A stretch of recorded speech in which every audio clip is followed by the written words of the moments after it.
নমস্কার সবাইকে, আমার রান্নার চ্যানেলে তোমাদের সকলকে জানাই স্বাগত। আজকের রেসিপি ভালো লাগলে চ্যানেলটা প্লিজ সাবস্ক্রাইব করে দিও, পাশে থাকা বেল আইকনটা প্রেস করে দিও যাতে আমি যখন ভিডিও দেব খুব সহজেই তোমাদের কাছে ভিডিওটা পৌঁছে যায়। আজ দেখাবো শীতকালের সবজি দিয়ে একটা স্বাস্থ্যকর রেসিপি, সবজি রুটি বা গোলা রুটি। খেতে ভীষণ সুস্বাদু আর বানানো খুব সহজ। বাচ্চারা অনেকেই সবজি খেতে পছন্দ করে না। এই রেসিপিটা স্কুলের টিফিনে বা সকালের জলখাবারে করে দিলে অনায়াসেই খেয়ে নেবে। চলো শুরু করা যাক আজকের রেসিপি, সবজি দিয়ে গোলা রুটি। সবজি দিয়ে গোলা রুটি বানানোর জন্য আমি এখানে গাজর গ্রেট করে নিয়েছি, আর লাগবে বিনস, কুচনো পেঁয়াজ, টমেটো, কাঁচা লঙ্কা, ধনেপাতা। এক বাটি ময়দা নিয়ে নিয়েছি, তোমরা ময়দার বদলে আটাও ব্যবহার করতে পারো। এরপর একটি পাত্রে দিয়ে দেব এক বাটি ময়দা,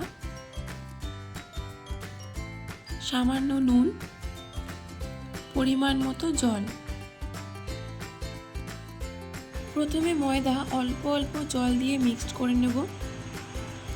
একেবারে বেশি জল দেবে না, ব্যাটারটি পাতলা হয়ে গেলে কড়াইতে জড়িয়ে যাওয়ার চান্স থাকে।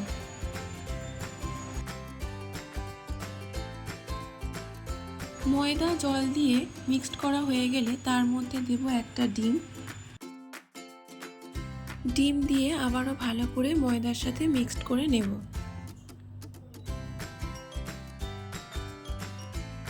তারপর দেব গ্রেট করে রাখা গাজর,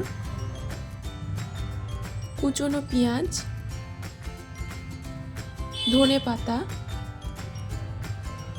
টমেটো, কাঁচা লঙ্কা, বিনস, সব কিছু দিয়ে ভালো করে মিশিয়ে নেব। খেয়াল রাখবে মিশ্রণটি খুব বেশি পাতলা না হয়ে যায়।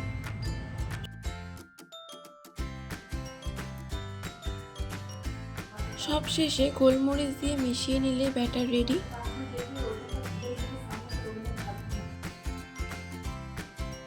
ব্যাটারটি আধ ঘন্টা ঢাকা দিয়ে রাখবো। আধ ঘন্টা পর ঢাকা খুলে ব্যাটারটি আর একবার মিশিয়ে নেব। তারপর একটা ননস্টিক প্যানে অয়েল ব্রাশ করে নেব।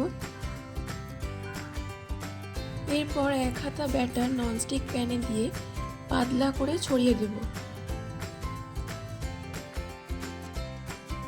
1 মিনিট পর এক পাশ হালকা সেঁকে গেলে উল্টে অপর দিকটাও একইভাবে অয়েল ব্রাশ করে ভেজে নেব।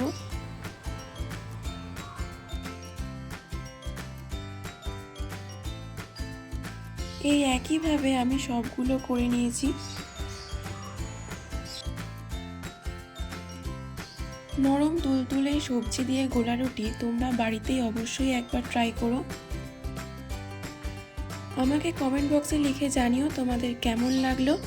তোমাদের করা একটা লাইক, শেয়ার ও সাবস্ক্রাইব আমাকে পরবর্তী ভিডিও তৈরি করতে অনেকটা মোটিভেট করবে। নতুন একটা ভিডিও নিয়ে খুব তাড়াতাড়ি আসছি, ততক্ষণ সবাই ভালো থেকো, সুস্থ থেকো।